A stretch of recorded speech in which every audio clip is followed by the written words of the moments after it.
Thank you very much for inviting me. I was inspired by the presentations so far. They give me a sort of positive idea of where our cities could go. And well, my presentation is about Smart City Project, but I want to take the opportunity to reflect also on the previous presentations, which are completely different, because it made me think all these positive things and all these bottom-up initiatives. To me, it contrasts a lot with what we see when we turn on the news, with the 8 o'clock news. We see massive youth unemployment in cities. We see the banlieue of Paris. We see depressing pictures of ethnic minority youth who cannot find a job, who cannot even find a place for training.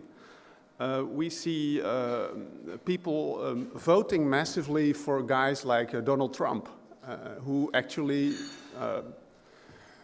he is spreading hate. And we see massive distrust in our institutions. We see people who don't even think that we are a democracy, people who think that, well, the elite runs this country no matter who we vote for. So these are also things that happen. And yes, yesterday we saw a new coal plant opening in my town, Rotterdam, which is a shame. I would say that in this very moment, we are still opening coal plants. So there are many things that are quite weird and stupid and bad. And I wonder if all these bottom-up positive things that we heard, if they are the solution to that problem.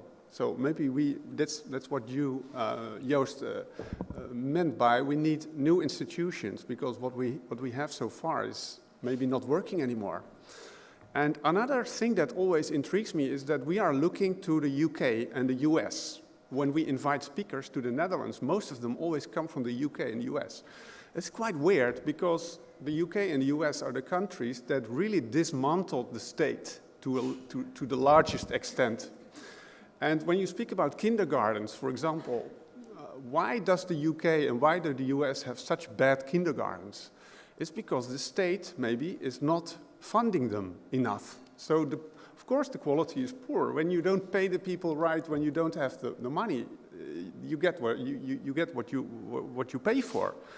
And so I would like to say that maybe we should look better at the Scandinavians that do pay their taxes. Yes, the taxes are high, but you get very high quality kindergarten for everybody, and it doesn't depend on the initiative of the parents in this or that neighborhood. No, every child in the whole country gets the same quality, because the state must ensure, in my view also, that there is equal opportunity for everybody. But okay, this might be something for discussion, but it just made me think when I hear these presentations. What we do is actually something completely different, although it is related. Martijn asked me to do a short presentation about our research on smart city projects in Amsterdam. And actually, Amsterdam has a lot of smart city projects going on. If you look at Amsterdam Smart City website, you see over 75 projects that somehow are related to smart city. And this is my definition of a smart city project. In my view, it's not per se about technology, it is about collaborative innovation. So smart city projects are projects where stakeholders innovate together using new technologies, IT or new materials or whatever, and with a societal or environmental objective. So this is our definition. There are many definitions of smart cities, and smart city concept has become a little bit blurred and vague, but this is how we understand it. And Amsterdam Smart City as a platform invited us, the University of Applied Sciences, to analyze what is actually happening in those projects. Because what we see is there are many projects, and the number is increasing every day, but there is very little reflection on how these projects actually work. So who are in those projects? What is the partnership? Who starts them? What is their aim? And so on. So, well, probably in the next future we'll have a lot more smart city projects. If you look at these figures, European Union is sponsoring it, national governments are sponsoring it, and many other funding agencies do the same. And, well, one question that you might ask, what happens with all these pilot projects, all these small initiatives? What's the real impact, and can they scale up or not? Policymakers are nowadays increasingly worried about the lack of impact. So one of the aspects we looked at more detailed is the scaling question. What we did is we analyzed 12 smart city projects in Amsterdam a little bit more in detail. Here you can see them. I won't go through all of them. That would be too much, and you are already overloaded with information this afternoon, so I won't do it, but we made a selection based on themes, energy, mobility, and circular economy, where we immediately run into trouble because you cannot actually separate these three things. So this, again, shows that dividing society in sectors is totally not working anymore. But still, you need some distinctions. As a scientist, you always make categories, so we did that. What did we do?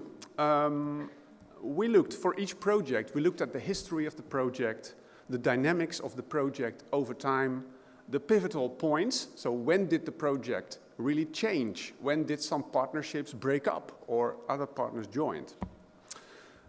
We looked at the role of Amsterdam Smart City Platform. So to what extent were these projects actually supported? Or did they come as a private initiative? Or was it a citizen group that just did something? There are many different entries, and Amsterdam wants to know, the city platform wants to know, what is actually our role in supporting these kind of initiatives? How far should we go? Are we something like a process manager, or should we initiate projects, or should we lead them? So there, you can imagine there's a lot of opportunities and possibilities, but what exactly is the role? Yeah? The added value, what do the projects really bring in terms of economic, social, environmental impact and innovation, and upscaling, as I said.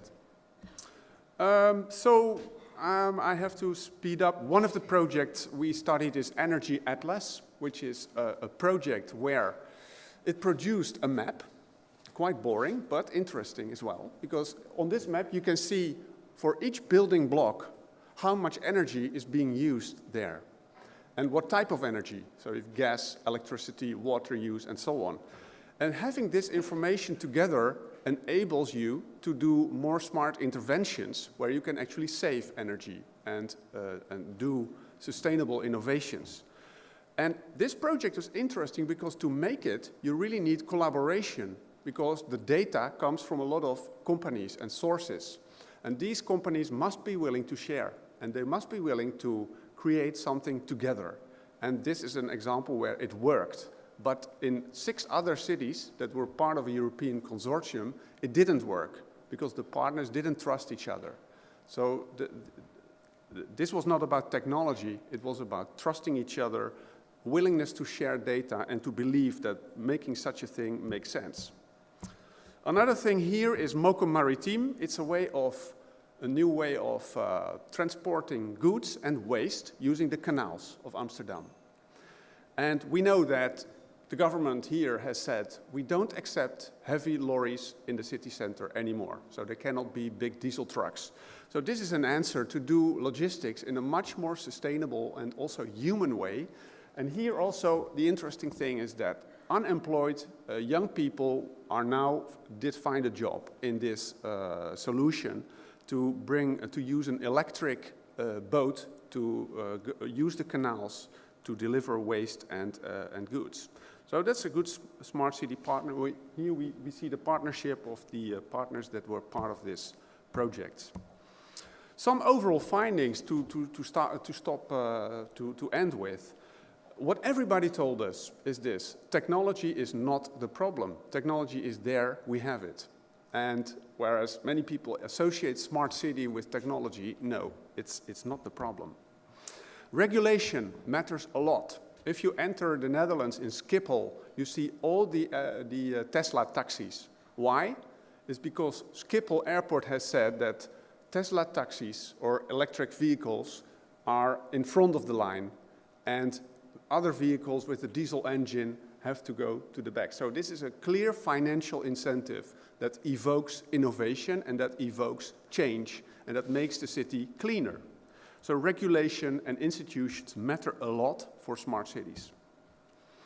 Then large firms have big trouble to involve citizens. We found a lot of examples of smart cities where big companies try something and completely fail because they don't know how to deal with citizens. They know how to deal with clients, they know how to do marketing campaigns, but working with citizens is something they really have to learn, and we need large firms because they have the technology, they have a lot of know-how, and we should try to make that connection. Then projects to be successful need a narrative, a shared convincing narrative, a credible story, because citizens and other stakeholders don't believe you when you say that something is good for them or that something is good for the city. They must be part of the story, and the project story must be constructed together. So I see it as an almost linguistic exercise. Leadership and ownership are essential. There are a lot of projects that start with a subsidy from the government, but nobody really takes ownership and nobody really leads it from the heart. And what happens then is, when the subsidy is over, the project just fades out or dies. That's what's happening. So, one final remark, because my time is over.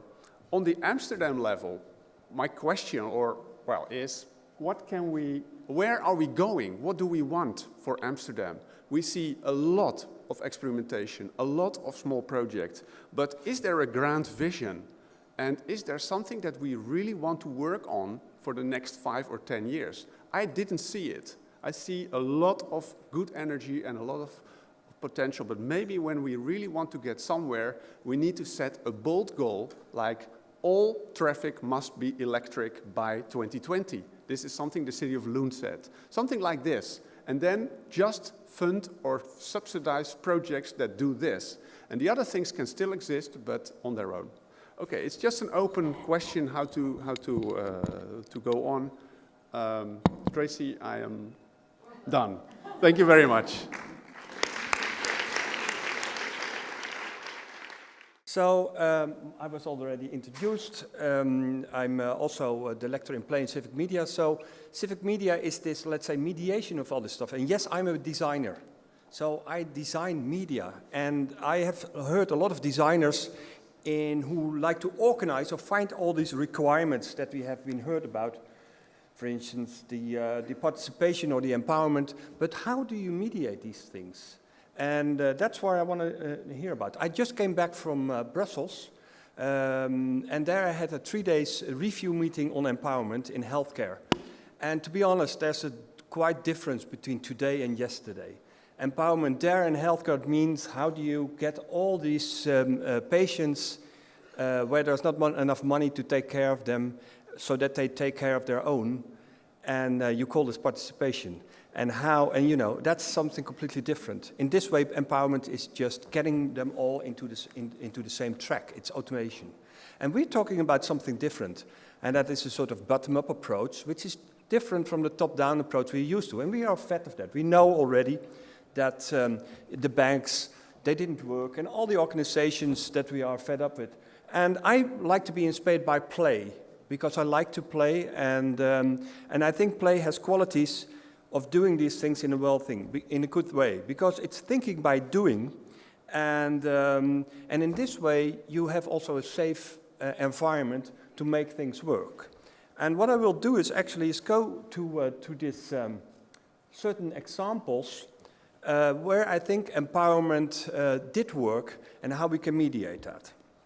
And if you want to read about it, a year ago I gave a lecture which was called Playful Empowerment.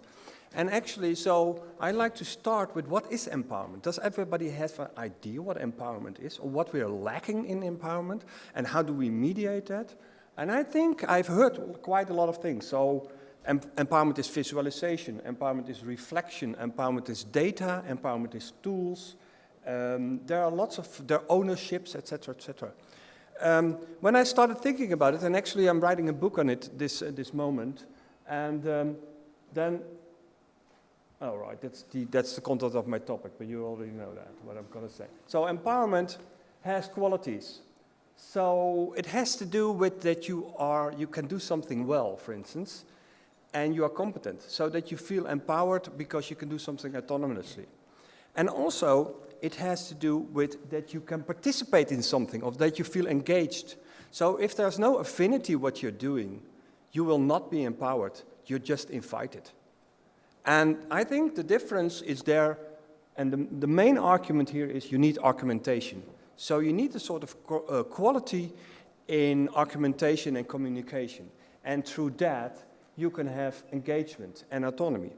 And if you critically look at all these examples, they're all not there, they don't all have these qualities. You see, for instance, expert systems, and I'm taking it a bit wider. So I'm not going to look into, for instance, citizen management. I'm also going to look in healthcare or other aspects. For instance, if you take science, this, you probably know ISPEX is something where you can measure fine stuff or pollution and then see where it's worse, etc., etc. It's an expert system in which you can contribute. So is this something that you can act upon? And the question is if data is sufficient. I don't think so. Data is not interesting anymore. You can find data everywhere. It's only interesting if you can interact on it and you can learn from it and be owner on it and can change something. So data on itself, visualization is not good enough. It has to go further. So, and as I said, it has to go to debate and ownership. And I like to bring in an example which I did with the library in Eindhoven, in which we tried to get a new youth going to the library, so who's not lending books but making their own information. So my son, for instance, he doesn't want to go to school. He finds everything on the internet. But what is the quality of this information? And how can he deal with it? And how can he communicate it and have a different opinion on that? And actually, so we designed this game. Do we have sound?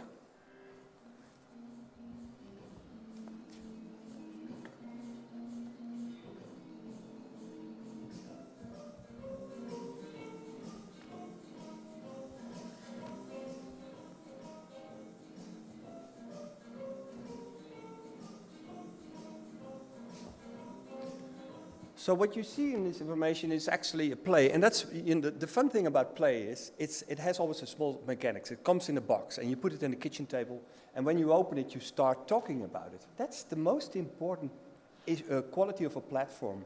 It's not that it's there, but that you start discussing on it. And that's something which we already know from play. You know, it's something which is, and this play, for instance, it brings out possibilities of having an argument on a topic you bring in.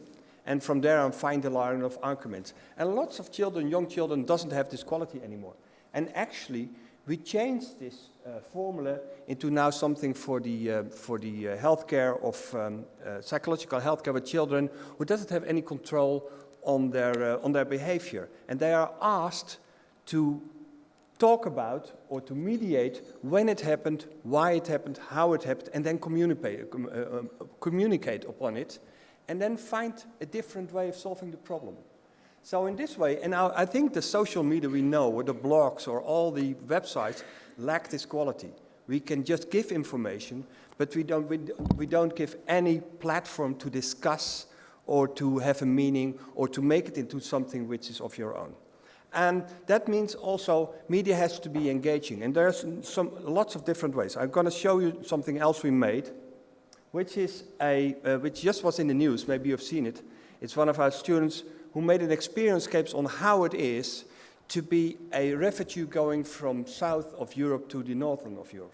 And I'm showing this because you can be critical upon it if this is the right way of engaging. But let me show you it.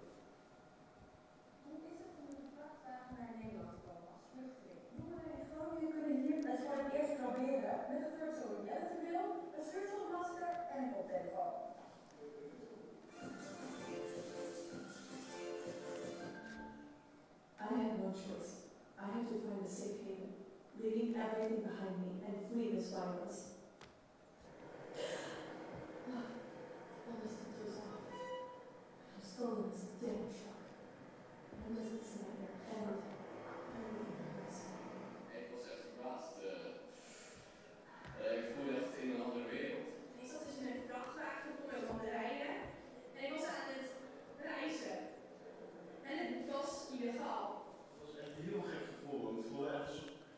So what I like to say with this is that this experience game brings in arguments and stimulates critical thinking, often or not. But at least we should do so. So I'm a big propagator of to bring arguments and to bring discussions in and to mediate them and to formalize them. Another thing that I think is very important in these spaces is that you what you call co-create them, or that there is some participation in it. But what is it? Let me show you an example we did for a healthcare for a hospital in the Netherlands. Bewegingstherapie met een speel wat toiletlap is. Het is een nieuwe manier om kinderen met een lichamelijke beperking er bovenop te helpen. Vanmiddag werd zo'n interactieve lichtdeur geopend bij het rehabilitatiecentrum in Weesbos. So what am I showing you? It's a wall of communication. And what you see is this guy here who had an accident, for instance, had a broken arm, and they all had a problem. And they're playing there with themselves, with their peers, but also with their fathers and the doctors. And they come into what you would like to call an ecosystem. But what is this ecosystem made of? How do you do this? For instance, you have to have a shared goal or something in which you have an affinity with. And in this case, it's very simple. But I'd like to trigger you to think about more in all these in all these mediations on citizen empowerment.